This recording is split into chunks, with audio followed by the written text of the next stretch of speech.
एक डॉक्टर को सर्जरी के लिए अर्जेंट कॉल मौसूल हुई।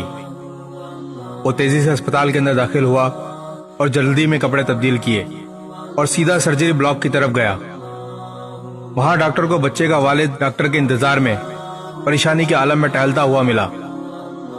डॉक्टर को देखते ही बच्चे का वालिद आपे से बाहर हो गया और गुस्से से पूछने लगा, तुम्हें आने में इतनी देर क्यों हुई? क्या तुम नहीं जानते कि मेरे बच्चे की जान खतरे में है?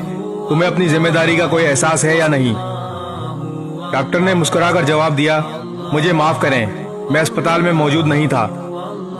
मैं इत्तला मिलने पर जितनी जल्दी हो सका यहाँ पहुंच गया। अब आप इत्मीनान रखें ताकि मैं अपना काम कर सकूं। इत्मीनान, बच्चे का बाप गुस्से से चिल्लाया। अगर तुम्हारा बेटा यहाँ इस कमरे में मौजूद होता तो तुम इत्मीनान रखते? अगर तुम्हारे बेटे का इस वक्त इंतकाल हो जाए तो तुम क्या करोगे? डॉक्टर ने एक बार फिर मुस्कुराते हुए जवाब दिया, हम मिट्टी से बने हैं और हम सबको मिट्टी में ही वापस जाना है। आप अपने बेटे के लिए दुआ करें, हम अपनी पूरी कोशिश करेंगे। जब खुद पर ना गुजरे तब नसीहतें करना आसान होता है। बच्चे का वालिद ज़ेरे लब बड़बड़ाया। सर्जरी में कुछ घंटे लगे।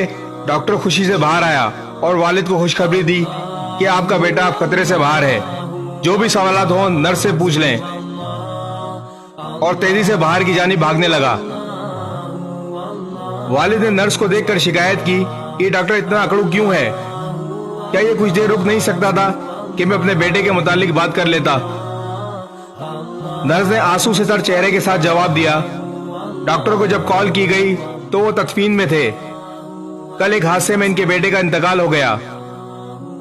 आपके बेटे की जान बचाने के बाद वो अपने बेटे की तदफीन मुकम्मल करने भागे हैं। किसी के बारे में गलत गुमान ना करें, क्योंकि आप इनकी जिंदगी के मसाइल से ना आशना हैं और ना ही इस बात से वाकिफ हैं कि वो किस किस्म के हालात का सामना कर रहे हैं। इस वीडियो को शेयर जरूर करें। हो सकता है आपके एक शेयर से ये बात किसी के दिल में उतर जाए।